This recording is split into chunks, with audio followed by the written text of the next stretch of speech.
aspirants, and welcome back to our channel. Today we'll discuss the Hindu analysis dated 23rd August 2021. So let's start today's discussion. The very first headline states Assam moves to ease fresh rows with Mizoram. Police returned seized building material. Now why is this in news? Currently देखा गया था क्योंकि अगर हम देखेंगे state wise so Assam and Mizoram are the neighbouring states. ठीक है, ये चीज़ देखा गया था कि आसाम के कुछ प्रोडक्ट्स थे या फिर इनके बीच में कुछ तो मतभेद हुआ था. अगर हम ये पढ़ेंगे proper article, so authorities of Assam Hailakandi district return some seize material और seize construction material to their counterpart in Mizoram's Kolasip district on Sunday to ease the fresh tensions brewing on the interstate border since 20 August 2021. अब ये जो news है या ये जो इनके बीच में जो भी सिचुएशन है वो अगस्त का नहीं है, but it is if we see historically अगर हम देखेंगे या इनिशियली तो ये जब से हमारा मिज़ोरम अलग हुआ है आसाम से तब से कहीं ना कहीं इनके बीच में ये डिस्प्यूट चल रहा है. करेंटली ये इसके लिए न्यूज़ में आया था क्योंकि इन दोनों के बीच में जो हमारे आसाम एंड मिज़ोरम है इन दोनों के बीच में ऐसा एक कंप्लेन फाइल किया गया था मिज़ोरम में कि मिज़ोरम के बॉर्डर पे एक जगह कंस्ट्रक्शन चल रहा था. कंस्ट्रक्शन के जगह से उनकी जो मटेरियल्स हैं वो चोरी की गई थी. अब वो किसने की थी वो पता नहीं. ठीक है, तो ये चीज़ बताया जा रहा है कि आसाम पर्सनल्स जो हैं उन्होंने वो चीज़ वहाँ से हटाया था एंड वही चीज़ें उन्होंने वापस अभी मिज़ोरम को दी. इसके लिए ये आर्टिकल अभी न्यूज़ में आया है. The police in Kolasip's border town Berabi had filed a case of theft against some unnamed Assam police personals after the later stopped work of the bridge. क्या बोला गया था, जो TMT बार्स होते हैं ब्रिज में कंस्ट्रक्शन के लिए वो चोरी किया गया था क्योंकि उनके जो रिकॉर्ड्स डेटा थे उस हिसाब से उनके पास आई थिंक इसमें बताया है 5 क्विंटल कुछ था वो, बट चोरी किया गया था. ठीक है, वहाँ से हटाया गया था. वही चीज़ अभी वापस इनको लाकर दे दी गई है. Kolasib superintendent of police Walang फाका Ralte said that Mizoram police team withdrew from the disputed site after the return of construction material. जैसे ही उन्होंने कंस्ट्रक्शंस के मटेरियल दे दिए they came back to the their area. तो जो अगर देखा जाएगा तो इन दोनों के बीच में एक डिस्ट्रिक्ट है जिस डिस्ट्रिक्ट को हम जो देखेंगे तो कचर डिस्ट्रिक्ट बोलते हैं. वहाँ पर हमेशा से डिस्प्यूट रहा है कि कचर को ये लोग अपना पार्ट मानते हैं मिज़ोरम को एंड आसाम अपना पार्ट मानते हैं. तो मोस्ट ऑफ द डिस्प्यूट जो है वो वहीं पे होता है. अभी आर्टिकल में हम क्या देखेंगे तो ये जो इनका डिस्प्यूट है ये कब से चल रहा है, क्या क्या रीजंस है, किस किस बेसिस पे इनका डिमार्केशन हुआ, वो सब हम इस आर्टिकल में अब देखेंगे. सबसे पहले अगर मैं बात करूँ इन दोनों की जो बाउंड्री है, ठीक है, ये पहले आसाम जो था आसाम का एक मैं बोल सकती हूँ एक सिटी था या आसाम का एक डिस्ट्रिक्ट था जिसका नाम था Lushai hills.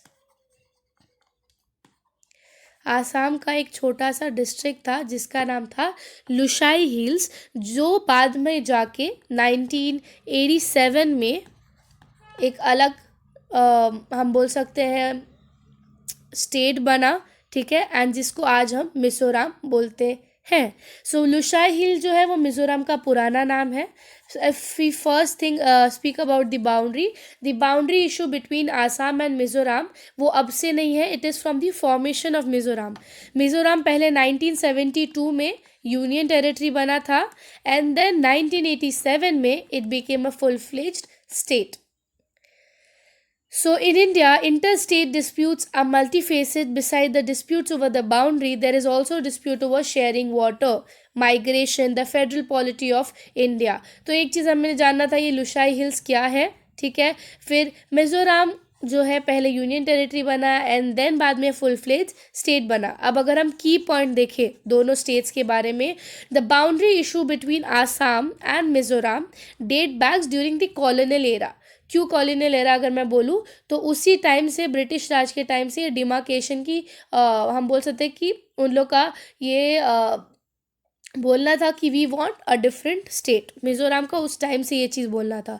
The Assam Mizoram dispute stems from the two notification that was passed. British Raj के अंदर दो ऐसे अलग अलग नोटिफिकेशन इज बेसिकली एक्ट या रेगुलेशंस पास किए गए थे. The very first one is 1875 का रेगुलेशन या notification. So the first notification of 1875 states the difference. तो उसमें क्या किया, लुशाई हिल्स और जो कचर है जिसके बारे में मैंने आपको बताया, या चचर बोलते हैं इसको, कचर और लुशाई हिल्स को अलग किया गया इन द नोटिफिकेशन ऑफ 1875. और जो दूसरा नोटिफिकेशन था 1933 का, उसमें लुशाई हिल्स और मणिपुर को बाउंड्रीज को अलग किया गया. सो इसमें कचर एंड लुशाई हिल्स थे, दूसरे में हमारा लुशाई हिल्स हो गया और मणिपुर हो गया. तो ये दो नोटिफिकेशन की बेसिस पर हमारे लुशाई हिल्स का डिमार्केशन हुआ था. उसके बाद Mizoram believed the boundary should be demarcated on the basis of 1875 notification which is derived from the Bengal Eastern Frontier Regulation of 1873. तो हमारा जो 1875 का नोटिफिकेशन आया था वो किस बेसिस पे आया था, तो that was on the basis of Bengal Eastern Frontier Regulation Act of 1873. The Mizo leaders are against the demarcation notified in 1993. 1993 में क्या हुआ था, लुशाई और मणिपुर को अलग किया गया था. सो वहाँ के लीडर्स जो थे वो उसको सपोर्ट नहीं करते थे. वेरएज अगर आसाम की बात करें तो आसाम जो था वो 1933 को ही सपोर्ट करता था. जो 1933 का था उसको आसाम सपोर्ट करते थे. As a result both state continue to have a different perception of borders which became a point of conflict between both the states. क्योंकि ये था 1933 को नहीं एक्सेप्ट करते थे, ये 1933 को ही एक्सेप्ट करते थे. ठीक है. So there is 164.6 kilometre inter state border that separates Assam from Mizoram. ठीक है. आसाम की अगर मैं बात करूँ तो 3 डिस्ट्रिक्ट्स पड़ते हैं इस बॉर्डर पे. एक कचर है, एक हैलाकंडी है और एक करीमगंज है. ठीक है. इस तरफ आसाम के तरफ में हमारा कचर है, हैलाकांडी है और करीमगंज है. वेरएज मिजोरम की तरफ अगर बोले तो कोलासिब, मामित और ऐजवाल, ये 3 डिस्ट्रिक्ट मिजोरम की तरफ है. बॉर्डर्स पे देखिए अगर हम further the boundary between Assam and Mizoram follows naturally occurring the barriers of hill. तो ये 3 डिस्ट्रिक्ट्स का एक जगह बाउंड्रिंग होता है, एक जगह पे नेचुरल बाउंड्रिंग है which is by the hills valley reverse, जो हमारे नेचुरल सब्सटेंस या फिर नेचुरली हमें जो बना के बॉर्डर्स दिए हैं. In the northern state complex boundary equation that clashes between Assam and Mizoram has less frequent than the other states. So ये कुछ हम बोल सकते हैं कि डिफरेंसेस है या इस डिफरेंस तब से हमारा आसाम और मिजोरम के बीच का डिस्प्यूट चालू है. तो सबसे पहले आप क्या याद रखेंगे, सबसे पहले आपको याद रखना है कि क्या हिस्ट्री है. दैट इज़ आसाम का ही पार्ट था लुशाई हिल्स. देन 2 नोटिफिकेशंस पे हुआ, एक 1875 और 1893. मिज़ोरम इसको सपोर्ट नहीं करता था, आसाम इसको सपोर्ट करता था. फिर उसके बाद देखा किस बेसिस पे था, तो वो हमारा बंगाल फ्रंटियर एक्ट पे बना हुआ था. ठीक है. उसके बाद हमने देखा अभी जो बाउंड्री है वो कितने लंबा किलोमीटर है और मिज़ोरम से 3 कौन से डिस्ट्रिक्ट्स है, आसाम से 3 कौन से डिस्ट्रिक्ट्स है. तो ये सब कुछ चीज़ें जानना हमारे लिए ज़रूरी है when it comes to the boundaries और the conflict that is going between Assam and Mizoram. Now we'll move to next news. The next news states India signs deal for 70,000 assault rifles. ठीक है. अब ये news की अगर मैं बात करूँ, if you'll see move for off the shelf buys come amid delay in the joint manufacturing of rifles helicopters with Russia. So ये चीज़ सबको पता है when it comes to rifles, when it comes to mechanisms और when it comes to different manufacturing parts. India का most of the military के part जो है हम रशिया से इंपोर्ट करते हैं या रशिया के साथ जॉइंट वेंचर पे काम करते हैं. ये न्यूज़ भी उसी चीज़ के रिलेटेड है. With repeated delay in the deals of the procurement AK-203 AK-203 utility assault rifles and Campau. This is the helicopter Campau 226 helicopters from Russia. India has signed a deal of 70,000 assault rifles to be procured off the shelf. अब ये article में क्या क्या बताया है कि India ने Russia के साथ एक डील साइन की है जिसमें India joint venture is basically together, ठीक है, दोनों साथ में ये मैन्युफैक्चरिंग करेंगे। कहाँ करेंगे अगर मैं प्रॉपरली आप लोग को बताऊं तो प्रॉपर इसका जो जो राइफल्स के बारे में बात कर रही हूँ, तो राइफल का जो एक जगह है Korwa is in UP. So UP में इनका जॉइंट वेंचर चालू होगा जिसका नाम है Indo Russian rifle private limited. Indo Russian rifle private limited, जिसका परसेंटेज देखिए अगर ये जॉइंट वेंचर का, तो इंडिया का इसमें पार्टनर, दोनों का जॉइंट है तो दोनों का पार्टनरशिप इक्वली है। इक्वल इज बेसिकली थोड़ा डिफरेंस है। अगर मैं इंडिया की बात करूँ, इंडिया 50.5% एंड रशिया यर इज 49.5%, ठीक है। सो जॉइंट वेंचर में करने वाले हैं जिसमें ये लोग procure is basically they will manufacture or make this 70,000 assault rifles. Apart from the rifle from India, Army recently received the first batch of the rifles is ये दूसरा राइफल है जो रशिया से लिया है अभी करेंटली, दैट इज SIG 176। ये भी राइफल्स है जो कि ये US से लिया है, आई एम सॉरी। इनका ऑलमोस्ट 10,000 कुछ मंगवाया है US से, which is SIG 176 assault rifles. Feb 2019 में इसका डील साइन हुआ था रशिया के साथ। हमारा ये डील साइन हुआ जिसको हम AK-203 असॉल्ट राइफल्स मंगवा रहे हैं, ठीक है। इंडिजीनियस जॉइंट वेंचर में बन रहा है हमारे लिए। और दूसरी बात, currently Indian Army is using indigenous India National Small Army System। Basically अगर हम बात करें पहले के टाइम कंपेयर करके अभी के टाइम, इंडिया पहले सारी ही अपने मैकेनिज्म बाहर से डायरेक्ट एक्सपोर्ट करते थे, बट अब ये चीज़ नोटिस किया जा रहा है कि India is trying to be a indigenous country. India try कर रहा है कि खुद से अपने मैन्युफैक्चरिंग प्रोडक्ट्स बनाए। सो अब जो है मेजर इंडिया के जो मैन्युफैक्चरिंग या मैकेनिज्म जो है वो ट्राई हो रहा है कि वो खुद से इंडिजीनियसली बनाए इन Indian national small army system, ठीक है। It is a light machine gun currently been manufactured under in India only. UP में ही इसका भी मैन्युफैक्चरिंग है, कानपुर में, ठीक है। और ये न्यूज़ आर्टिकल में अगर हम देखें हमारे लिए इम्पोर्टेंट क्या हो जाता है कि ये जो असॉल्ट राइफल है इसका एग्जैक्ट नाम क्या है, दैट इज़ AK-203। दूसरी चीज़ रशिया से जो हम ले रहे हैं विच इज़ दी हेलीकॉप्टर जिसका नाम है कैमोव 226। हमने अभी US से भी लिया था एक राइफल का स्टॉक, दैट वाज SIG 106 जो कि ऑलमोस्ट 10,000 के इसमें लिया था। अभी जो जॉइंट वेंचर में हम बना रहे हैं उसका जो सेंटर होने वाला है दैट इज़ करमो which is in UP। 70,000 assault rifles और ऐसे प्रोडक्ट्स कंटिन्यूसली बनाएंगे। सो ऐसा रशिया के साथ हमारा डील अभी साइन हुआ है। ये डील कब स्टार्ट होगा, जब इंडिया उनका फर्स्ट पेमेंट करेगा। After the first payment with in 3 months उनका मैन्युफैक्चरिंग स्टार्ट होगा, बट इंडिया ने अभी तक फर्स्ट पेमेंट इसका अभी तक नहीं किया है। सो लेट्स सी इंडिया कब इसका फर्स्ट पेमेंट करता है और कब इसकी डिलीवरी और डील का वर्किंग स्टार्ट होगा। The next news states farmer stirs over cane price continues. अब इस आर्टिकल के बारे में अगर हम पढ़े तो ये आर्टिकल यही चीज़ बता रहा है, करेंटली फार्मर्स जो हैं वहाँ के वो हमारे मतलब फार्मर्स के जो रिप्रेजेंटेटिव है वहाँ पे, बेसिकली पंजाब जालंधर की बात है ये। जालंधर में जो फार्मर्स के रिप्रेजेंटेटिव है उनकी मीटिंग होने वाली थी with the ministers related to the price of canes, ठीक है। सो वो चीज़ नहीं हो पाया है एंड जिसके वजह से वो लोग कंटिन्यूसली प्रोटेस्ट कर रहे हैं कि हम आपके ये चीज़ को सपोर्ट नहीं करते, you have to do a meeting with us. Meeting with the minister remains inconclusive.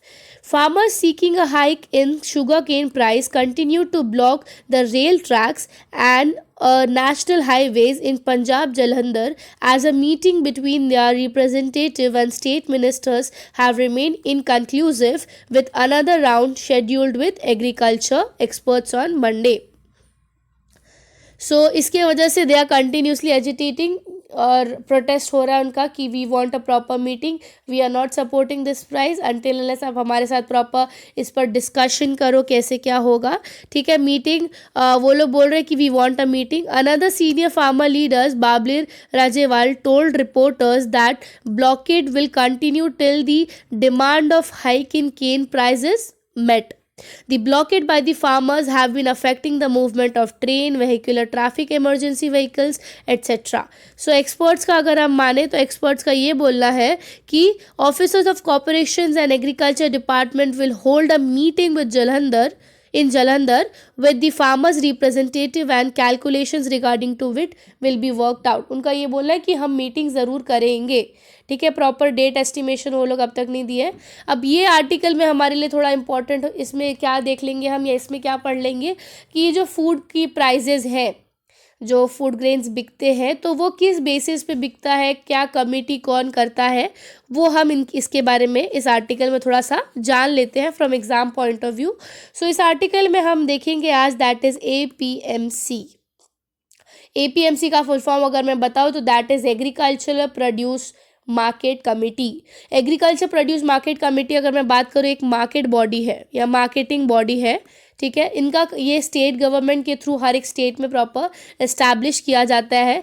क्यों इस्टेब्लिश करते हैं मैं ये भी चीज़ बता देती हूँ। पहले क्या होता था, लोकल मंडीज़ होते थे, राइट। लोकल मंडीज़ में फार्मर्स आते थे, दे कम टू सेल दिया प्रोडक्ट। बीच में जो मिडिल पर्सन होता था बहुत ज़्यादा मैनिपुलेट करता था, जिसकी वजह से नुकसान फार्मर्स का और प्रॉफिट मिडिल पर्सन का होता था। सो टू स्टॉप दिस एक्सप्लोजन जो होता था, टू स्टॉप दिस एक्सप्लोटेशन जो फार्मर्स को फेस करना पड़ता था, इस वजह से ये APMC का मॉडल लाया गया, तो कि मिडिल पर्सन का जो काम है इसको हटा दिया जाए ताकि फार्मर्स को सफ़र ना कर पाए और फार्मर्स डायरेक्टली अपनी प्रोड्यूस सेल कर पाए जिनको भी चाहिए, ठीक है। So APMC is a marketing board establish by the state government in order to establish और eliminate the exploitations that are be done by the intermediaries. अब यहाँ पर क्या होता है, यहाँ पर जितने भी फूड प्रोड्यूस होते हैं वो मार्केट में डायरेक्ट लाया जाता है। लोकल मंडीज ही रहते हैं, मार्केट में डायरेक्ट लाके उसको सेल किया जाता है थ्रू ऑक्शन, ठीक है, थ्रू ऑक्शन, ठीक है। जैसे कि मार्केट है, मार्केट में लाया आपने वो प्रोडक्ट, वो ज्योग्राफी के लिए अगर मैं बात करूँ हर स्टेट में depends. Licence are issue to the traders to operate with the market, the mall owners, the wholesaler traders, the retail traders, ठीक है, इनको परमिशन नहीं रहता है to purchase the produce directly from the farmers because they can manipulate एक ही बार में। सो APMC की बात करूँ, APMC जो है ये मंडी या यार्ड्स में होता है इनका काम। The introduction of APMC was to limit the occurrence of the distress. It ensures the worthy prices and timely payment to the farmers of their produce.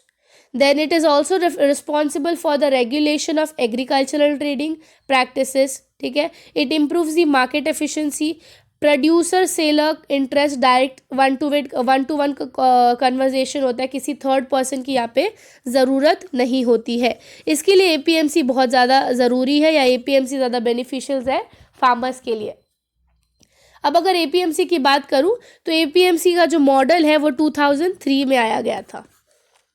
हमारे गवर्नमेंट ऑफ इंडिया ने ये मॉडल डिज़ाइन किया था 2003 में, जो first attempt लाया गया था to reform the agriculture market. तो इसमें क्या क्या बोला गया था इस एक्ट के अंदर, अगर मैं ये APMC एक्ट 2003 की बात करूँ, इस एक्ट में बोला था एक मार्केट चैनल बनाया जाएगा जिसमें सारे जो private wholesaler market direct purchase किया जाएगा, ठीक है। फार्मर और बायर्स का डायरेक्ट कांटेक्ट रहेगा, किसी थर्ड पर्सन का या मिडिल पर्सन का कांटेक्ट नहीं रहेगा बीच में। इसकी वजह से क्या होगी, ट्रांसपेरेंसी मेंटेन होगी, ठीक है। फार्मर्स अपनी तरह से पूरी एक्सटेंशन पे अपनी सामानें दे पाएगा। Availability of dates public promote, इससे क्या होगा, पब्लिक प्राइवेट पार्टनरशिप भी प्रमोशन होगा, ठीक है। सो ये कुछ रीजंस है जो APMC एक्ट 2003 लाया गया था। बट कहीं ना कहीं ये चीज़ देखा जा रहा है कि APMC जो लाया गया, APMC एक्ट 2003 जो लाया गया था, उसकी कुछ ना कुछ शॉर्टकमिंग्स भी आए। सबसे पहली शॉर्टकमिंग अगर मैं बात करूँ तो दैट इज़ मोनोपोली। अब आप बोलेंगे मोनोपोली कैसे है? मोनोपोली इसके लिए है क्योंकि अभी जो एमएनसी है, ठीक है, या गवर्नमेंट ही ले लेते हैं, ठीक है, जो फार्मर्स का बेस्ट कस्टमर्स होंगे वो आएंगे अपने वही, मतलब जैसे कि अगर मैं आपको बताऊँ, the monopoly is because whether it's some of the MNC या फिर आप कोई भी गवर्नमेंट ले लो, farmers of the best customers and consumers from the original price. अब इसमें क्या होगा, जो कंपनीज होंगे they will come and take the product in a large scale, ठीक है, तो ये जो कंपनी है उसकी मोनोपोली मेंटेन हो जाएगी उस मार्केट में। तो वो जो कंपनी है, वो जो एमएनसी है, वो कहीं ना कहीं प्राइस को मैनिपुलेट कर सकता है और उसकी मोनोपोली वहाँ पे बढ़ जाएगी। दूसरी अगर मैं बात करूँ तो एंट्री बैरियर। क्यों एंट्री बैरियर होगा? क्योंकि मैंने आपको जैसे बताया कि यहाँ पे लाइसेंस जो है, प्रॉपर आपके पास लाइसेंस होना चाहिए। आप मतलब ऐसा नहीं कि you just want you can come and sell the things, no it is not that case. बहुत सारे फार्मर्स है जो यहाँ पे अलाउ नहीं किए जाते because they don't have a licence. तो इसके लिए आपके पास प्रॉपर पेपर वर्क होना चाहिए, प्रॉपर लाइसेंस होना चाहिए, जो कहीं ना कहीं एक बार ड्रॉबैक बन जाता है to enter in that market, ठीक है। फिर कितने बार इसमें देखा गया है एपीएमसी में कि कमीशन और टैक्सेस जो लगता है, कमीशन टैक्सेस जो भी इस पे लगता है वो बहुत हाई कॉस्ट होता है, जो कि कहीं ना कहीं फार्मर्स के लिए उल्टा पड़ जाता है। जितना वो कमाते नहीं उतना उनको कमीशन और टैक्स भर देना पड़ता है उसमें। सो ये कुछ कुछ ड्रॉबैक्स है जो देखे गए हैं when it comes to APMC. So I hope so APMC आपको क्लियर हुआ कि होता क्या है। Now will move to next news. It states that Malabar War games to begin on Thursday। Malabar War क्या है? कुछ वॉर नहीं है ऐसा, बट ये इसके लिए है क्योंकि करेंटली हमारे जी क्वाड के जो मेंबर्स हैं उनका अभी ड्रिल होने वाला है, एक्सरसाइज प्रैक्टिस स्टार्ट होने वाला है फ्रॉम 26 अगस्त टू 29 अगस्त। कहाँ पे होगा ये चारों कंट्रीज़ का? तो ये चारों कंट्रीज़ का जो है that is a coast of ग्वाम।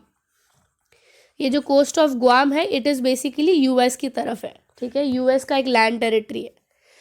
सो हमारे क्वाड की जो मेंबर्स हैं, India, US, Australia and Japan will carry out the next edition of Malabar naval exercise from August 26 to 29 off the coast of Guam amid mounting the global concern over China's growing military muscle flexing in the Indo-Pacific region। ये चीज़ देखा गया कि China अपना interference बहुत बना रहा है maritime में। इसके लिए अभी वापस से क्वाड की एक एक्सरसाइज मिलिट्री होने वाली है करेंटली, ठीक है। अगर इसकी बात करूँ इंडिया की तरफ से, क्या इंडिया की तरफ से कौन से शिप्स गए हैं या कौन से सबमरीन्स गए हैं? सो इंडिया का एक शिप अगर मैं बात करूँ तो that is INS Shivalik and anti submarine is corvette INS कम्बत, ठीक है। They have arrived ग्वाम, land territory of US in the Western Pacific on Saturday to take part in this exercise. The Malabar 21, that is 2021, will witness the high tempo exercise among the destroyers, frigates, corvettes, submarines, helicopters and large range of maritime patrol aircraft to participate in the navies। ये सब इनके participants या फिर इनके use होने वाली है in this Malabar exercise. हमारे सारे frigates, destroyers, corvettes, submarines, helicopters सबका यूज़ होने वाला है। सो इसके लिए यहाँ पे एक वे फॉरवर्ड में बताया है expanding ties. The exercise is taking place in the midst of growing conversion of the interest in the maritime domain as well as the military cooperation among the Quad nations in the face of China's increasing competitiveness और China's increasing in the Pacific Ocean। अब ये news article से हमें लिए क्या important हो जाएगा? हमारे लिए इस न्यूज़ आर्टिकल में इम्पॉर्टेंट हो जाएगा that is Quad, QUAD। Quad is basically the quadrilateral dialogues. So quadrilateral dialogue की बात करें या क्वाड की अगर मैं बात करूं, क्वाड जो है हमारे 4 कंट्रीज़ के मेंबर्स हैं। It is a informal strategic dialogue between India, US, Australia and Japan, ठीक है। इनका शेप्ड ऑब्जेक्टिव या शेयर ऑब्जेक्टिव क्या है? Free, open and prosperous Indo Pacific region. Indo Pacific region को लेके ही, क्यों? कहीं ना कहीं इसके लिए चाइना हमेशा से बोलता है कि क्वाड जो है वो एंटी चाइना है। चाइना का हमेशा ये स्टेटमेंट होता है कि quad is an anti China, क्योंकि क्वाड का कहीं ना कहीं देखें तो वो लोग कि मेन फोकस एरिया क्या है? इंडो पैसिफिक रीजन, ठीक है। इंडो पैसिफिक रीजन, और उसमें भी अभी आर्टिकल में हमने क्या देखा कि चाइना का इंटरफियरेंस ज़्यादा बढ़ रहा है, इसके लिए इनकी मिलिट्री प्रैक्टिसेस चालू है. सो इनका main focus is towards open, free and prosperous Indo Pacific region. जो ये क्वाड का आइडिया है, the idea of Quad was first time mooted by Japanese prime minister जिनका नाम था PM शिंजो एबे इन 2007. इनका सबसे पहला आइडिया था उस टाइम पे कि इंडिया, ऑस्ट्रेलिया, जापान और US मिलकर ऐसा कुछ बनाते हैं. बट 2007 में वो अनसक्सेसफुल रहा. क्यों? क्योंकि उस टाइम पे कहीं ना कहीं ऑस्ट्रेलिया जो था वो चाइना के इन्फ्लुएंस में या चाइना के प्रेशर में आके इस चीज़ को सपोर्ट नहीं कर रहा था. China, Australia didn't give it yes to that meeting और that we can say dialogue, जिसकी वजह से 2007 में वो क्लियरली नहीं स्टार्ट हो पाया. देन अगेन 2012, दैट इज दिसंबर 2012 में अगेन मीटिंग हुई, या अगेन हमारे मिस्टर शिंजो एबे ने ये आइडिया बोला कि will have the concept of Asia's democratic security diamond. इस बेसिकली ये चारों जो हम कंट्री हैं will give to safeguard the maritime commons of Indian oceans and western Pacific ocean. 2017 दिसंबर में उन्होंने वापस ये आइडिया दिया. ठीक है. एंड देन लास्टली 2017, ठीक है, लास्टली 2017 नवंबर 2017 में India, Australia, US and Japan they came to a conclusion and they gave this long pending Quad coalition a new strategy, या फिर एक प्रॉपर ग्रुप इन लोग ने एट लास्ट 2017 में बना लिया. क्यों बनाया? बेसिकली जो हमारा मैरिटाइम एरियाज है उसको किसी के भी इन्फ्लुएंस से बाहर रखना है, specially when it comes to countries like China. ठीक है. सो कोऑर्डिनेशन एंड US की बात, कोऑर्डिनेशन एंड चाइना की अगर मैं बात करूँ, पहले हम चारों कंट्रीज़ का चाइना के साथ रिलेशन देखते हैं. सबसे पहले इज US. ठीक है. US had follow a policy that contains China's increasing influence in the East Asia. Therefore US sees the coalition as an opportunity to regain its position in the Indo Pacific region. इसके लिए quad का member बनने के लिए US ने हाँ किया. Whereas Australia की अगर मैं बात करूँ, ऑस्ट्रेलिया में ये चीज़ देखा गया था कि चाइना जो है अपना इंटरेस्ट ज़्यादा दिखा रहा है ऑस्ट्रेलिया के इंफ्रास्ट्रक्चर, पॉलिटिक्स, लैंड्स और इन सब कुछ में. सो उस इन्फ्लुएंस को ख़त्म करने के लिए उन्होंने वो ऑस्ट्रेलिया क्वाड का मेंबर बना. देन जापान की अगर मैं बात करूँ, जापान में ये चीज़ देखा गया था कि चाइना जो है उनका टेरिटोरियल ट्रैंगेशन बहुत ज़्यादा दिखा रहा है यार, ट्रेड वाइज, ट्रेड वॉल्यूम के थ्रू बहुत इंटरफियर कर रहा है इनकी इकोनॉमी में. नेट एक्सपोर्ट कहीं ना कहीं जो है 1/3 of the Japan's economic growth जो है कहीं ना कहीं चाइना के इन्फ्लुएंस की वजह से हो रहा था. तो उस चीज़ के रिलेटेड उन्होंने इसका पार्ट बनने का कोशिश हुआ. एंड इंडिया की बात अगर करूँ तो इंडिया में तो हमें पता ही है कि चाइना का क्या इंटरफियरेंस है when it comes to the regions of LAC, when it comes to region of the 8 fingers. ठीक है. Then when it comes to Pakistan decisions influence, इसके वजह से इंडिया वाज रेडी कि वो ये चारों क्वाड का मेंबर्स बनेंगे. सो ये उनके अपने अपने रीजंस थे जिसके वजह से ये सब ने क्वाड के मेंबर्स बनने के लिए हाँ किया था. अब चैलेंजेस क्या आता है क्वाड कंट्रीज़ के लिए? चैलेंज सबसे पहले आता है that is China's territorial claim. So China का अगर मैं बात करूँ, सबसे पहला territorial claim is the South China Sea. ठीक है. साउथ चाइना सी के बारे में हमने देखा है, चाइना का ये बोलना है कि ये मेरे नॉटिकल माइल्स में आता है तो पूरा साउथ चाइना सी मेरा पार्ट है. साउथ चाइना सी के लिए क्यों लड़ रहे हैं? क्योंकि साउथ चाइना सी के अगर हम मटेरियल्स या मिनरल्स देखें तो वहाँ पे हमें मीथेन का जो है बहुत ज़्यादा प्रोडक्शन है which can help a countries economy. उस रीज़न से चाइना बोलता है कि वो एरिया मेरा है. तो वो एक सबसे बड़ा चैलेंज आता है चाइना के पर्सपेक्टिव से. दूसरा चैलेंज अगर मैं बात करूँ तो that comes in ASEAN countries. जो हमारे एशियन कंट्रीज़ है उसमें चाइना का डिसीजन बहुत इन्फ्लुएंस होता है. ये China manipulates the decisions of ASEAN. So वो दूसरा रीजन बन जाता है. तीसरी रीज़न अगर मैं बात करूँ तो economic power of China. Economic power of China किस रीज़न से अगर मैं बोल सकती हूँ, कंट्रीज़ लाइक जापान, ऑस्ट्रेलिया, ठीक है, या फिर हाँ US भी बोल सकते हो. इनकी जो इकोनॉमी है, इकोनॉमी में चाइना का जो ट्रेड प्रोडक्शन है वो trade plays a very important role. ठीक है. ये कंट्रीज़ के इंपोर्ट एक्सपोर्ट में चाइना का रोल बहुत बड़ा है. सो वो इफ़ेक्ट होगा, तो वो एक challenge, economic power of China का एक चैलेंज बन जाता है। सो ये कुछ रीजंस है जो चाइना हम बोल सकते हैं कि लिमिटेशंस बन जाता है क्वाड को लेकर। सो आई होप सो ये न्यूज़ आपको क्लियर हुआ होगा। Now will move to the next news. It states breaking the lock jam handing over the baton. ये पूरा आर्टिकल की अगर मैं बात करूँ, ये पूरी आर्टिकल उसी चीज़ के बारे में बोल रही है। सबसे पहली बात जो है, मच अवेटेड मोर। मच अवेटेड मोर क्यों आया है? क्योंकि कुछ टाइम पहले हमने देखा था कि हमारा जो ये कॉलोजियम है सुप्रीम कोर्ट का, जिसमें हायर सीनियर जजेस और हमारे मिस्टर एन.वी. रमना है, उन्होंने बोला था कि हम 9 सुप्रीम कोर्ट के जजेस अपॉइंट करेंगे, ठीक है। And this is actually one of the incidents जो हमारे हिस्ट्री में हम इसको काउंट कर सकते हैं कि हमारे CJI मिस्टर रमना ने 9 जजेस अपॉइंट एक साथ कर लिए हैं, which is a very big thing. क्योंकि इंडिया की जो सिचुएशन है या वैकेंसीज को भरना इज़ नॉट दैट ईजी। क्योंकि एक बार यही हुआ था कि 2016 की ये बात है, इंसिडेंट है। 2016 में हमारे CJI थे मिस्टर टी एस ठाकुर। वो एक मीट में गए थे या वो एक फंक्शन में गए थे जहाँ पर उनको क्वेश्चन पूछा गया था इसके बारे में। And during his speech he was so overwhelmed that he started crying. He broke down eight that time, stating that कि ही वॉज अनेबल या he doesn't has that ability कि वो जजेस को या वैकेंसीज को फिल कर सके। So it becomes a very big question, क्योंकि एरा गैरा कोर्ट नहीं है, it is speaking about supreme court. Supreme court के जजेस में आप किसी को भी ऐसे नहीं बैठा सकते हो। So it is a very big task जो कि हमारे जो इस बार के कॉलोजियम है उन्होंने कर लिया है। With the Supreme Court Collegium showing a way in the judicial appointment and executive needs of the match is pace.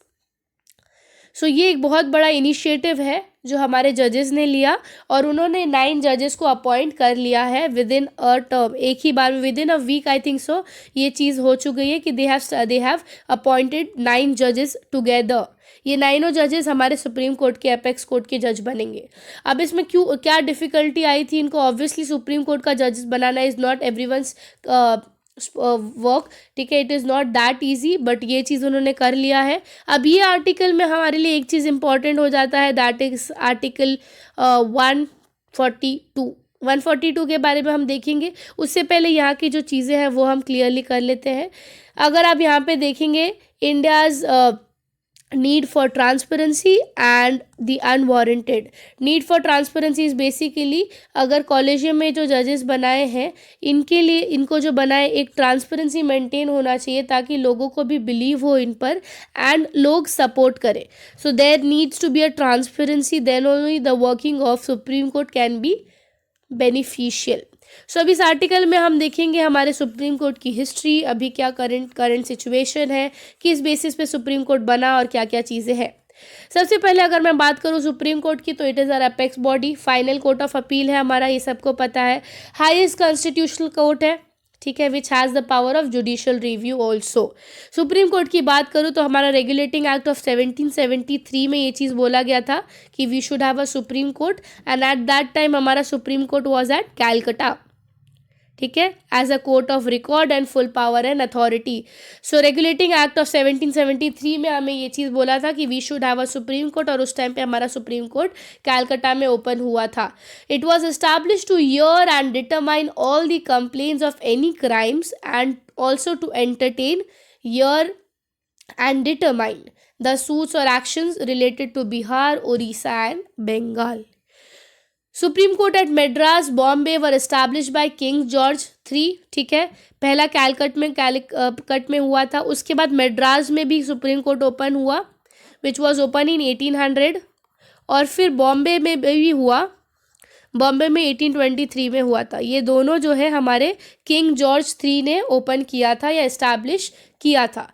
Indian high court Act of 1861 created High Court for the various provinces and abolishes the Supreme Court of Calcutta, Madras and Bombay. उसके बाद 1861 में हमारा एक act आया जिसको हम बोलते हैं Indian high court act. Indian high court act of 1861 में क्या बोला गया कि हमारा कैलकाटा का सुप्रीम कोर्ट, हमारा मद्रास का सुप्रीम कोर्ट और बॉम्बे सुप्रीम कोर्ट को बंद कर देंगे. उसकी जगह पर will provide proper high courts to every states. ठीक है. This high courts have had a distinction of being the highest court for the cases till the creation of federal court of India. Proper अगर मैं supreme court की बात करूँ, जो proper supreme court का function जो एक्चुअल हुआ हमारे गवर्नमेंट ऑफ इंडिया के हिसाब से 1935 में हमारा फेडरल कोर्ट ऑफ इंडिया बना according to government of India act 1935. Government जो फेडरल कोर्ट था, इसका जो जुरिस्डिक्शन था that was to solve the dispute between the provinces. Federal states hear the appeal against the judgement from high court also. After India attained independence in 1947, the Constitution of India came into being in 1950 और उस time पर हमारा Supreme Court of India as such name से proper establishment हुआ. 28 जनवरी 1950 में हमारा Supreme Court of India का प्रॉपर एस्टैब्लिशमेंट हुआ. उससे पहले क्या था, that was Federal court of India. So अब जब ये हुआ 1915 में, उसके बाद हमें उनके पास ये पावर आया दैट इज जुडिशियल रिव्यू. ठीक है. कॉन्स्टिट्यूशनल प्रोविजंस की अगर मैं बात करूँ तो हमारा पार्ट 5 एंड चैप्टर 6. ठीक है. सो ये दोनों ही सुप्रीम कोर्ट के अंदर आते हैं. सुप्रीम कोर्ट की आर्टिकल्स की अगर मैं बात करूँ कितने आर्टिकल्स हैं, सो आर्टिकल 124 से लेके that is article 147. So article 124 से लेके आर्टिकल 147 तक जो है वो हमारा सुप्रीम कोर्ट के बारे में बात करता है. फिर आर्टिकल 124(1) जो है वो ये बोलता है कि there shall be a supreme court and which should be consisted by the chief justice of India. ठीक है. और जो इसकी ऑर्गेनाइजेशन की बात करूँ तो हमारे उनके पावर्स क्या क्या है, एक ओरिजिनल जुरिस्डिक्शन है. ठीक है. एपेलेंट जुरिस्डिक्शन है, एडवाइजरी जुरिस्डिक्शन है. देन उसके बाद एट प्रेजेंट अगर हम बात करें हमारे सुप्रीम कोर्ट में देयर आर टोटल 31 जजेस. एक हमारे चीफ जस्टिस ऑफ इंडिया होते हैं, 30 हमारे अलग सीनियर मोस्ट जजेस होते हैं. उसके बाद Supreme Court bill 2019 added 4 more जजेस. सो हमारा जो 2019 के बाद से we are total having now 34 जजेस, जिसमें से एक हमारे Chief justice of India and 33 are the senior most जजेस of the Supreme Court. So the strength भी बढ़ाया गया. ठीक है. और पार्लियामेंट की अथॉरिटी के हिसाब से बढ़ाया गया है. अपॉइंटमेंट की बात करूँ तो एवरीवन नोज कि हमारे जो चीफ जस्टिस ऑफ इंडिया है उनको अपॉइंट किया जाता है बाय अ प्रेसिडेंट. ठीक है. और बाकी जो जजेस हैं वो सुप्रीम कोर्ट में अपॉइंट होते हैं अंडर द कंसल्टेशन. ठीक है. तो ये कुछ चीज़ें हैं जो आपको जानना चाहिए when it comes to the formation of Supreme Court और when it comes to the powers of Supreme Court. So ये एक्चुअली एक बहुत लैंड मार्किंग डिसीजन है जो कि लिया गया है by mister Ramana. And let's see उनका ये वर्किंग सक्सेसफुल हो, because it is a very big thing to do to appoint 9 जजेस एट वन टाइम. वैकेंसी भरना is a very big decision. So let's see इसके रिलेटेड आगे क्या चीज़ें आती हैं. एंड आई होप सो आज का न्यूज़ आपको क्लियर हुआ होगा. If you like the video, do like and subscribe the channel. Thank you so much.